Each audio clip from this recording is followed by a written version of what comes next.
Looking at another angle, The new side. this month of love, we're bringing back the classic way of getting to know our athletes. From court to real life, some things never go out of style. Known for their strength and discipline, volleyball players shine on the court. But from game face to off-court grace, how do they slay in their own unique ways? On and off the court, are you a bebot, kikay, or kakai babe? On the court talaga, kailangan fierce ka eh. So, bebo.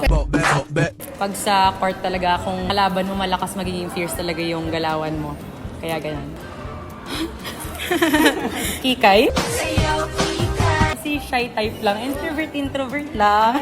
I think yung sa on the court is bebot na lang. Siguro yung energy ko kasi nakadepende sa rally or sa ano rin yung score namin or sa kalaban. Off the court, kikay. Kasi parang happy-go-lucky lang ako tapos kung ano yung, soft girl lang, ganun. On the court, I'm bebot. And then outside the court, I'm kakaibing. Parang demure lang outside the court. Pero kapag nasa loob, talagang tatapangan. So, nawawala yung pagka-demure. Feel ko bebot.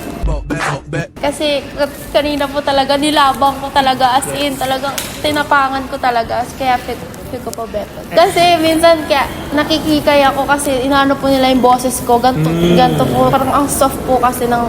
Pero ano lang po ako, kakaibig.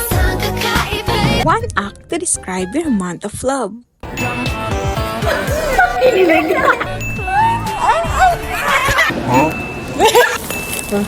This season of love, the NU Lady Bulldogs show us that embracing every side of yourself is also a form of self-love.